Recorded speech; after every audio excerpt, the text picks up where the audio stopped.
Obama's talking to CBS, and they're going to ask him about all of the people that are worked up and what he thinks. And Obama throws a little dig at Glenn Beck and Rush Limbaugh. So let's watch that. Clip number 1. I've been spending time out and about, listening to talk radio. Right. The kindest of terms you're sometimes referred to out in America is a socialist. The worst of which I've heard is called a Nazi. Are you aware of the level of enmity that crosses the airwaves and that people have made part of their daily conversation about you? Well, I mean, I think that when you listen to Rush Limbaugh or Glenn Beck, it's beyond that. It's pretty apparent, and it's troublesome. But keep in mind that there have been periods in American history where this kind of vitriol comes out. It happens often when you've got an economy that is making people more anxious and people are feeling as if there's a lot of change that needs to take place. But that's not the vast majority of Americans. I think the vast majority of Americans know that we're trying hard, that I want what's best for the country. They may disagree with me on certain policy issues. There are a huge number of people who agree with me strongly. And, I didn't buy all the hype right after inauguration where everybody was only saying nice things about me, and I don't get too worried when things aren't going as well, because I know that over time these things turn. That's nice and level-headed. And, I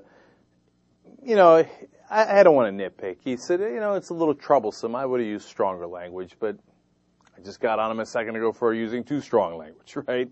But he called it out for what it is, and he named Beck and Limbaugh as people spreading vitriol. That's a good thing. And overall, I think people look at that and think, yeah, he's a good guy, etc. But I guess just because as I look at it, I always want to tell you what I would have said or what I wish he would have said, right? And I don't want you to take it as overly criticizing him, because that was fine. There was nothing terribly wrong with that discussion or answer. It's just I wish he would have been a little bit more clear on why it's absurd to call him socialist.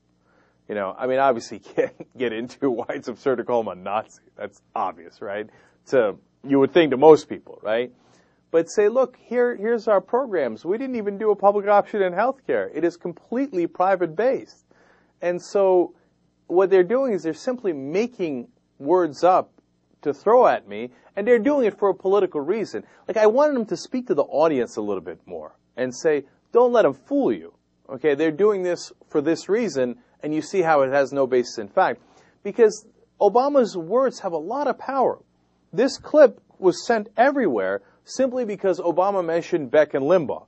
And so he was taking them on. I mean, as you saw, it wasn't much of taking them on, right? But if he really took them on and explained why it's absurd to call him socialist, I mean, people on the left think he's nowhere near the left, let alone as socialist. That's not within the realm of imagination, given what Obama's done so far. If he did that, if he used his pulpit a little bit for that, I think he can do a great job in combating the nonsense that's out there with real facts and get a lot of good stories written about that. So I wish he'd have taken that opportunity a little more. So nothing terribly wrong was said there. I just wish he said something a little more and a little more forcefully. So, but these days I'm feeling like the great nitpicker. I don't know.